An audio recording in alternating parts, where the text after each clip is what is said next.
kita sudah mengkaji beberapa kesunahan atau adab yang berkaitan tentang Idul Fitri. Yang pertama, sudah kita bahas tentang anjuran, yaitu melakukan takbir pada hari raya Idul Fitri. Kemudian juga kita sudah mengkaji tentang redaksi bacaan takbir tersebut. Dan juga adab-adab yang lain, seperti berhias dengan pakaian yang bagus, dan juga memakai wangi-wangian, kemudian makan sebelum sholat Idul Fitri.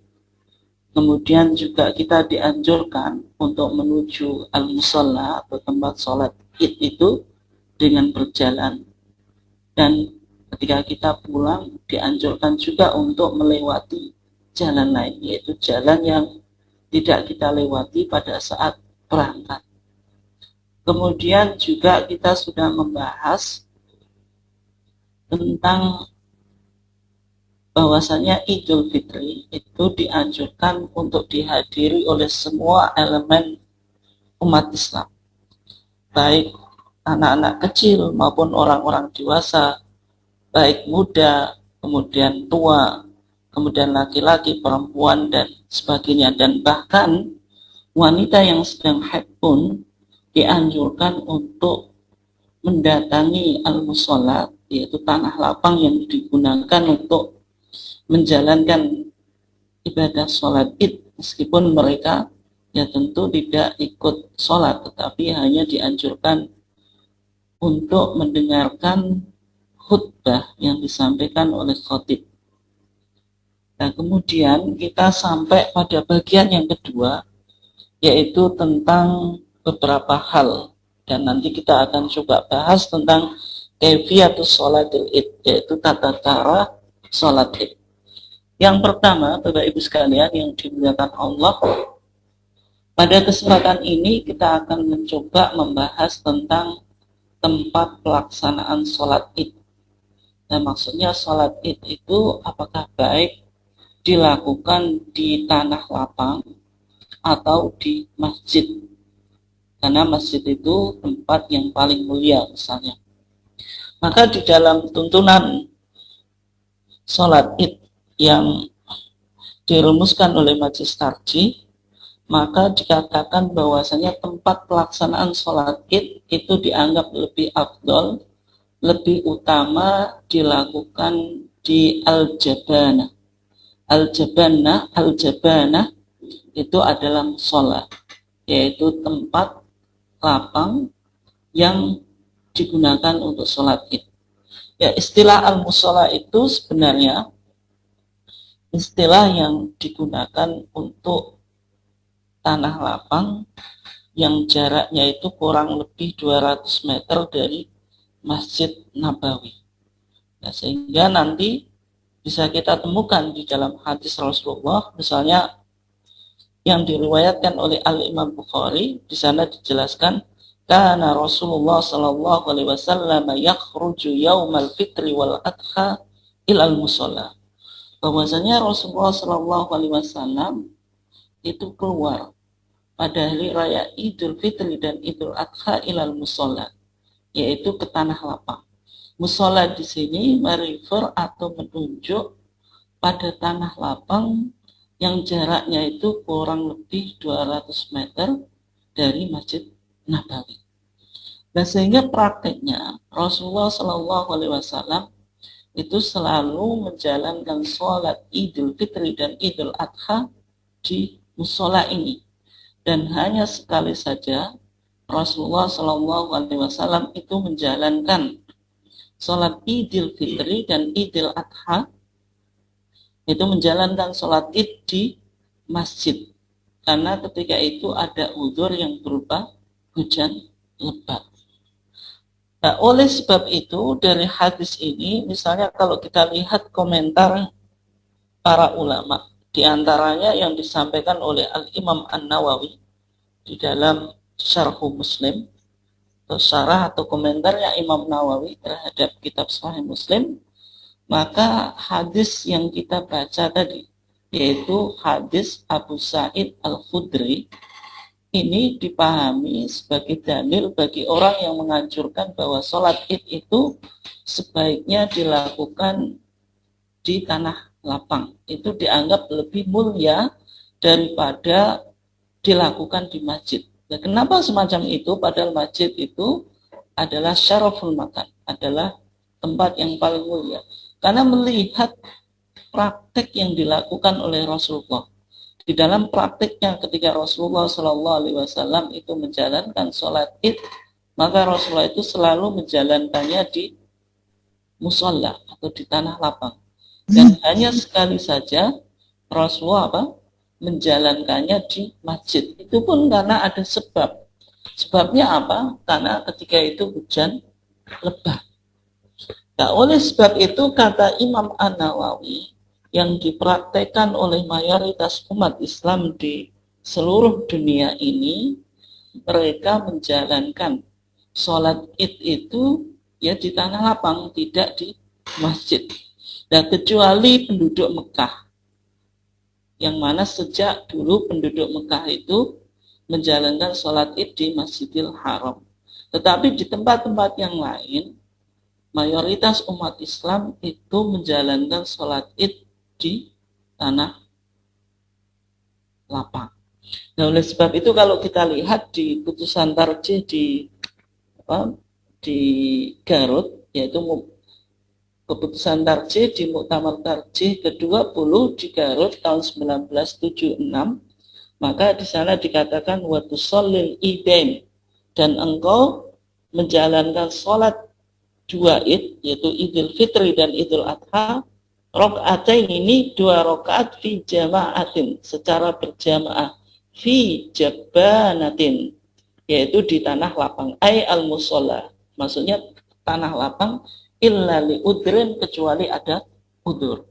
Ini yang dipahami oleh itu Bapak kalian yang dimuliakan Allah untuk memperdalam tentang pelaksanaan sholat id, apakah di masjid atau di musola. Mungkin kita bisa lihat pandangan dari beberapa madhab, yaitu terutama dari madhab yang 4. Maka kalau kita lihat di kalangan para ulama, sebenarnya mereka memiliki pandangan yang berbeda-beda tentang sholat id itu lebih baik dilaksanakan di masjid atau di musola, yaitu tanah lapang. Kalau kita lihat di sini ada beberapa pendapat dari imam mazhab. Yang pertama, ulama Syafi'iyah, mereka berpandangan bahwasanya sholat idain itu lebih utama dilakukan di masjid. Mengingat bahwasanya tempat yang paling mulia itu adalah masjid tersebut. Kecuali ada udzur. Misalnya udzurnya apa? Lidzikil masjid. Udzurnya itu misalnya masjidnya itu tidak bisa menampung kapasitas jamaah. Sehingga ketika masjid tidak mampu menampung kapasitas jamaah, maka boleh melakukan sholat idain itu di tanah lapang. Nah, oleh sebab itu pandangan ulama Syafi'iyah ini banyak dipraktikkan di masyarakat kita.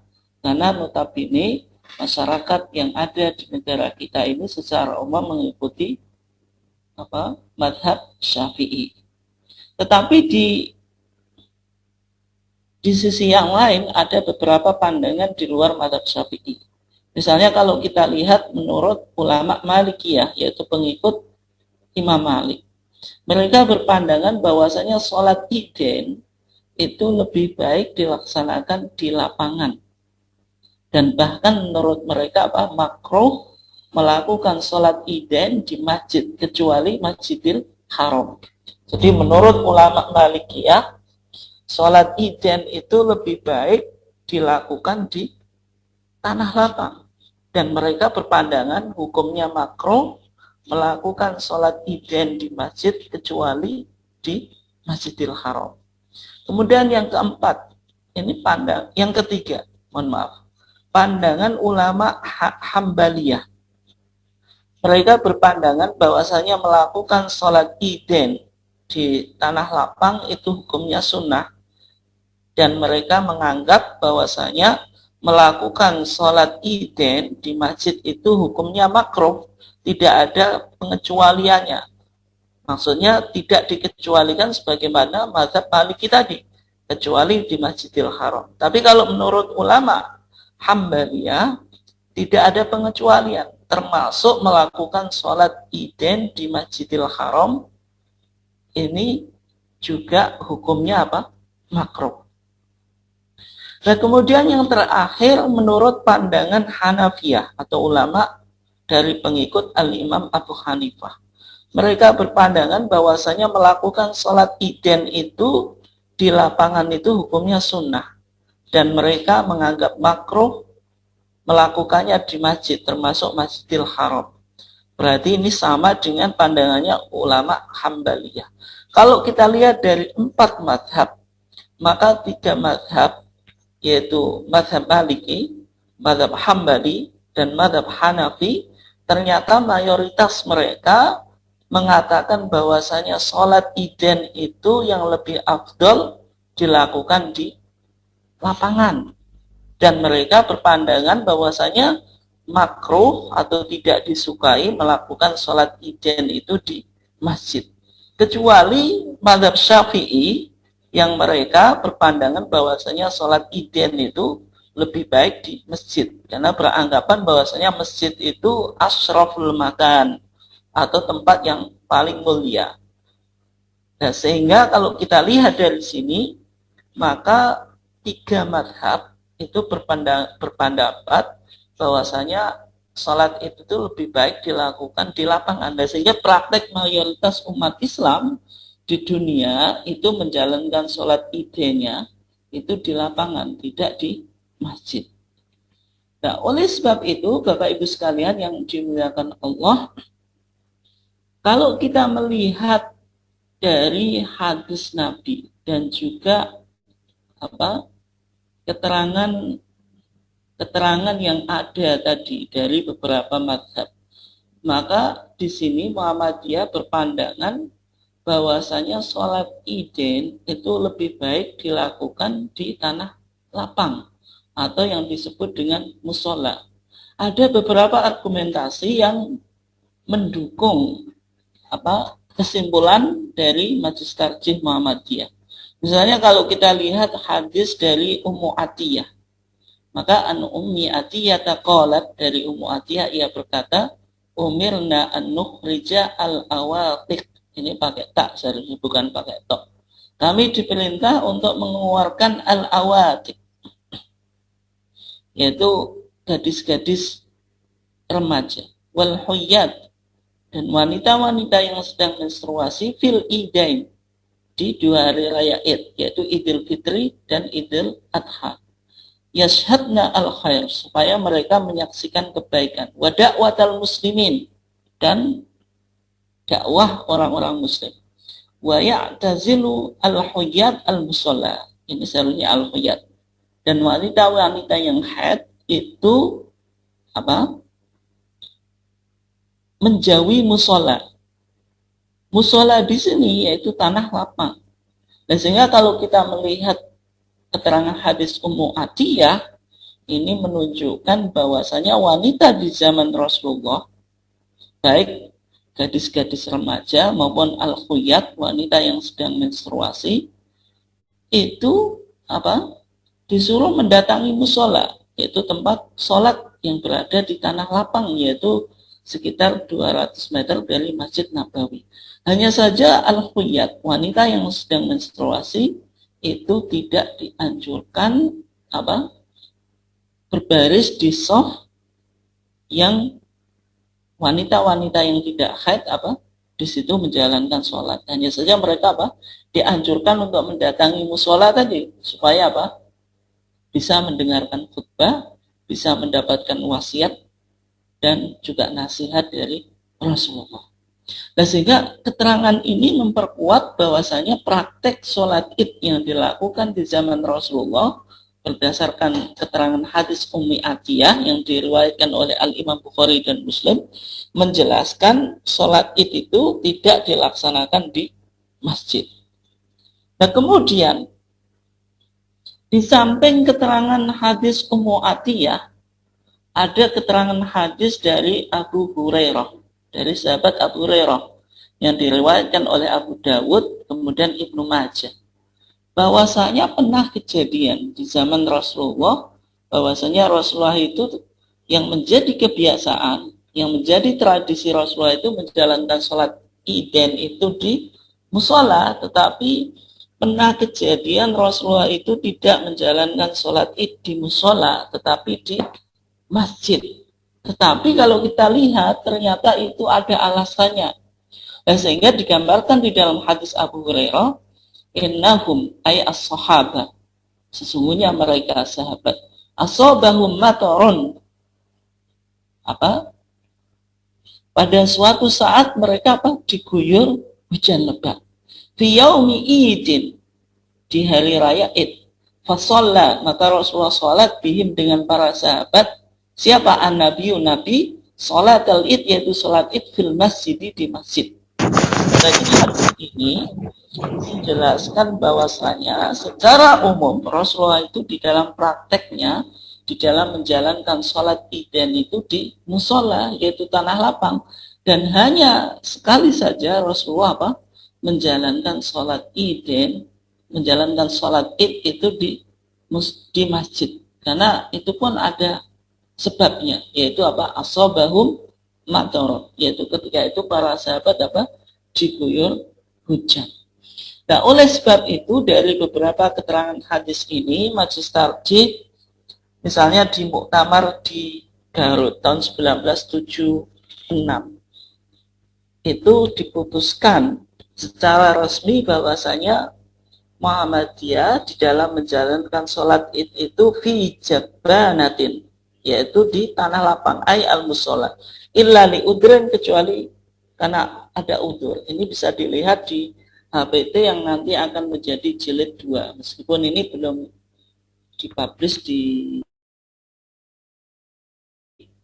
diterbitkan oleh PDM Kota Malang, dan ini edisi khusus atau untuk kalangan sendiri.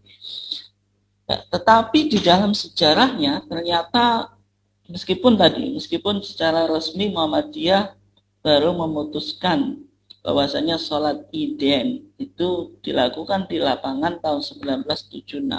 Tetapi kalau kita lihat di dalam kesejarahan, Muhammadiyah mulai tahun 1925 itu sudah menyerukan umat Islam, yaitu di Jogja, untuk menjalankan sholat Id ketika itu di alun-alun Jogja.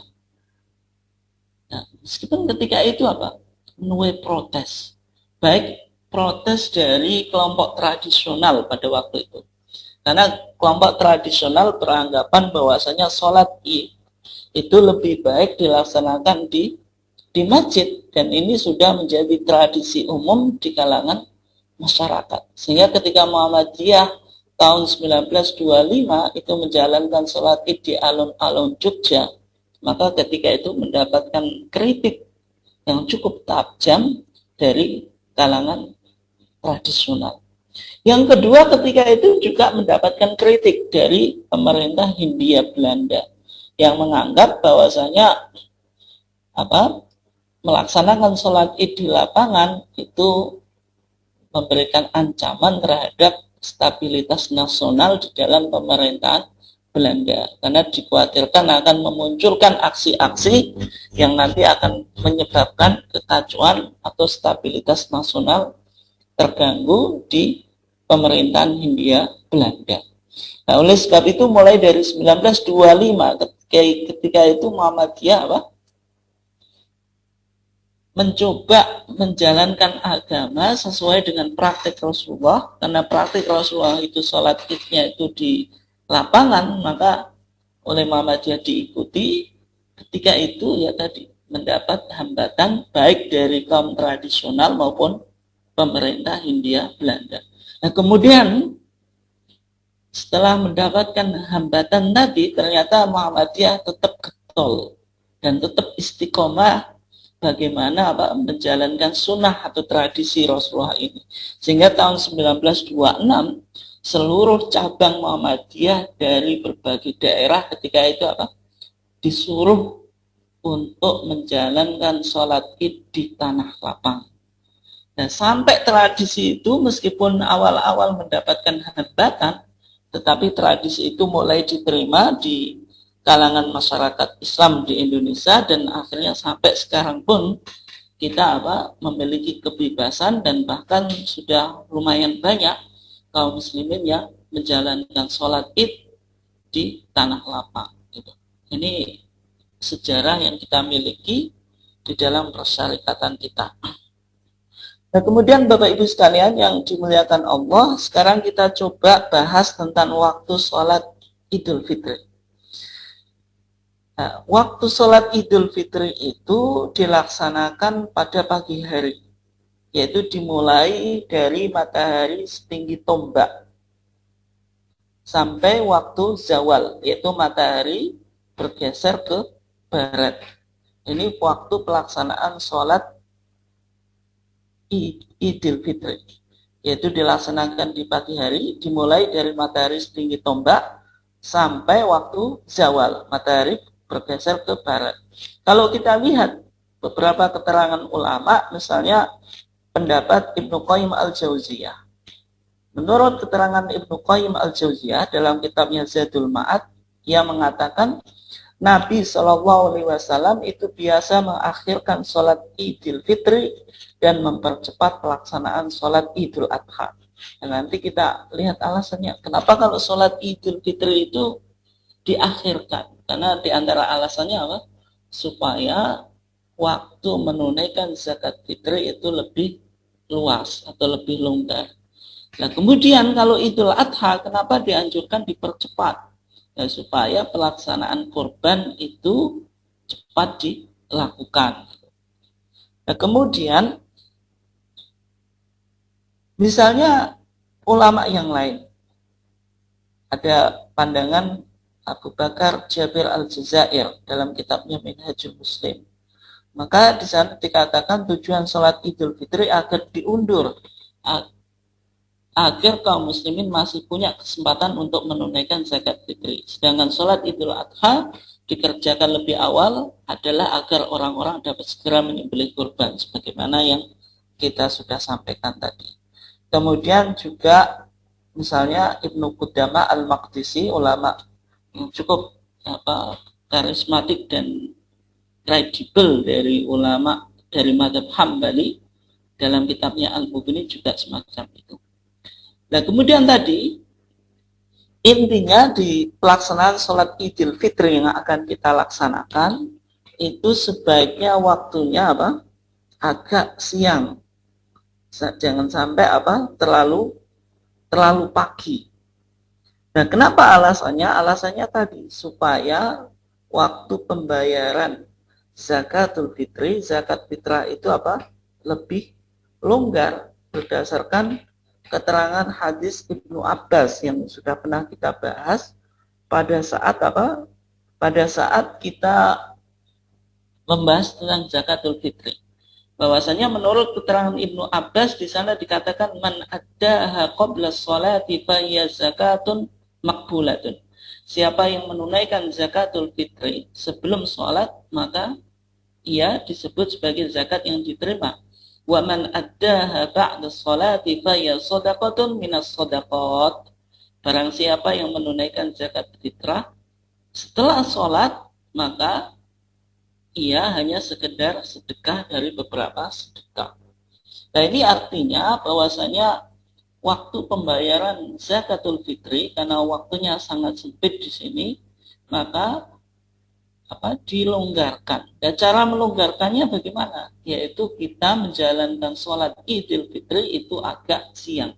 Dan sehingga kalau kita melihat keterangan hadis yang lain, misalnya ada hadis dari Jundub, bahwasanya Nabi SAW ketika sholat Id itu, ketika sholat Idul Fitri itu, wasyamsu ala kidi romhain, matahari ketika itu tingginya itu setinggi 2 tombak. Ketika Idul Adha itu ala kidi romhain, ketika Nabi menjalankan sholat Idul Adha itu matahari ketinggiannya itu 1 tombak. Artinya Idul Fitri ini dilaksanakan ketika matahari tingginya itu sekitar 2 tombak. Nah, 2 tombak itu dalam pandangan tarjih diperkirakan ya kira-kira matahari ketinggiannya itu sekitar 6 meteran. Nah, intinya bahwasanya pelaksanaan sholat Idul Fitri ini dianjurkan lebih siang daripada sholat Idul Adha itu. Nah, kemudian Bapak Ibu sekalian yang dimuliakan Allah, selanjutnya sholat Idul Fitri sebagaimana yang sudah kita pahami itu dilaksanakan 2 rakaat dan tidak ada sholat sunnah qobliyah maupun ba'diyah. Jadi qobliyah itu dilaksanakan sebelum sholat Id, kalau ba'diyah setelah sholat Id. Keduanya tidak ada. Jadi tidak ada sholat sunnah qobliyah dan sholat sunnah ba'diyah. Kalau kita lihat dari hadis Ibnu Abbas, anna Rasulullah sallallahu alaihi wasallam kharaja yauma adha au fitr. Bahwasanya Rasulullah itu keluar pada hari raya Idul Adha dan Idul Fitri. Fa shalla rakaatain. Rasulullah itu salat berapa? 2 rakaat. Kemudian di sini coba kita perhatikan. Lam yusalli qablaha wala ba'daha. Rasulullah itu tidak salat sebelum salat Idul Adha, Iden tadi, Idul Fitri atau Idul Adha tadi, wala ba'daha dan setelahnya. Maksudnya tidak ada qobliyah dan tidak ada ba'diyah. Tetapi biasanya muncul pertanyaan, nah bagaimana kalau suatu saat kita karena ada sebab, misalnya sebab hujan atau sebab-sebab yang lain, melaksanakan sholat Iden itu di masjid. Apakah ada tahiyatul masjid? Ya, ketika dilaksanakan di masjid, maka ada tahiyatul masjid berdasarkan keumuman itu. Idza dakhala ahadukumul masjida fala yajlisanna hatta yusalliya rak'atain. Apabila seorang di antara kamu masuk masjid, maka jangan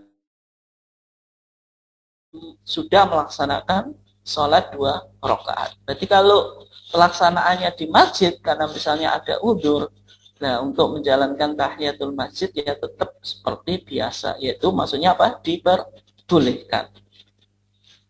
Nah, kemudian berikutnya Bapak Ibu sekalian yang dimuliakan Allah, apakah sholat Iden atau secara khusus nanti yang akan kita tunaikan ini sholat Idul Fitri itu ada adzan dan iqamahnya atau tidak? Atau ada pengganti adzan dan iqamah? Biasanya diganti dengan as-sholatu jami'ah. Apakah ada semacam itu atau tidak? Yang pertama, kalau kita lihat dari keterangan hadis Jabir ibn Samurah, ia berkata, "Sholaitu ma'a Rasulillah sallallahu alaihi wasallam al-idain." Kata Jabir ibn Samurah, saya pernah menunaikan sholat bersama Rasulullah sallallahu alaihi wasallam 2 Id, yaitu Idul Fitri dan Idul Adha. Berapa kali Jabir bin Samurah ini pernah sholat bersama Rasulullah 2 Id? Ghairu maratin wala maratain. Bukan sekedar sekali atau 2 kali, maksudnya berkali-kali. Tapi diberi keterangan, bi ghairi adzanin wala iqamatin. Sholatnya Rasulullah itu ketika sholat Iden itu tanpa adzan dan tanpa qomat.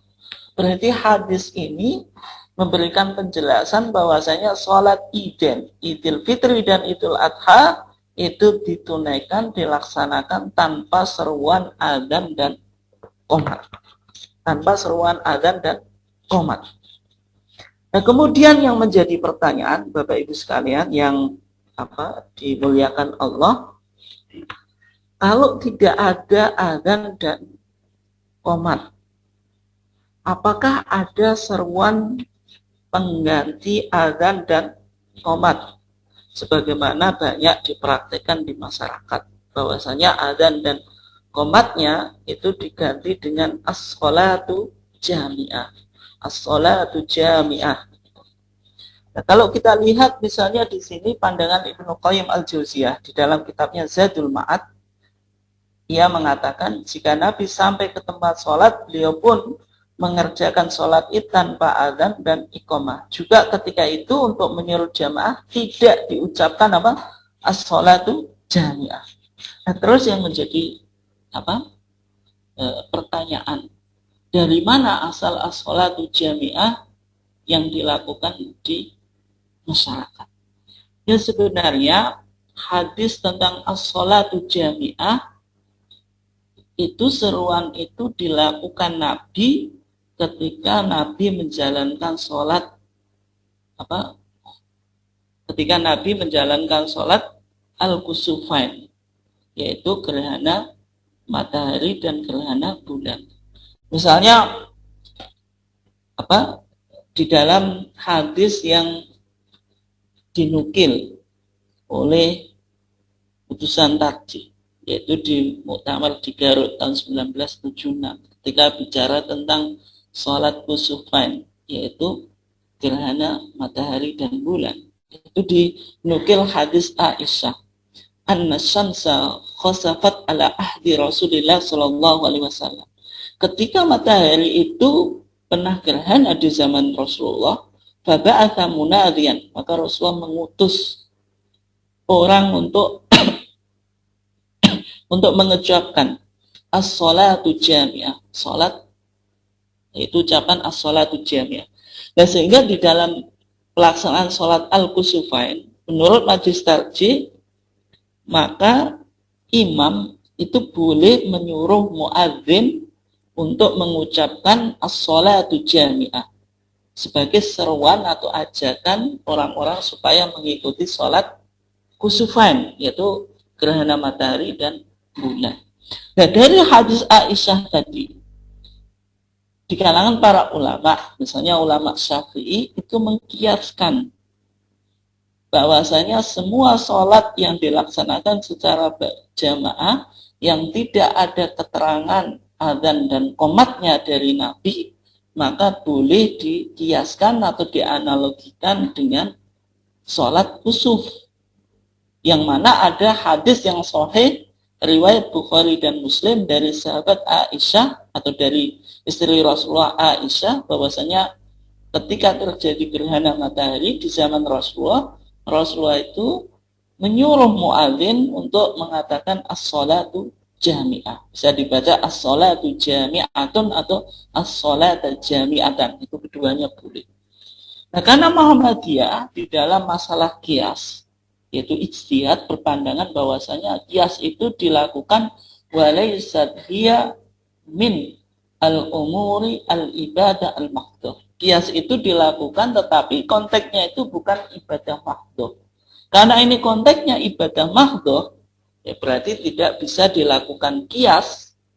Karena qiyas itu dalam pandangan Muhammadiyah, sebagaimana manhaj tarjih Muhammadiyah di dalam 5 masalah, terutama dalam masalah qiyas, di sana dikatakan qiyas itu baru bisa dilakukan ada beberapa syarat. Syaratnya dilakukan dalam konteks di luar ibadah mahdhah. Kalau ibadah mahdhah itu tidak boleh dikiaskan, sehingga dalam pandangan Muhammadiyah la qiyasa fil ibadah, tidak ada qiyas di dalam masalah ibadah.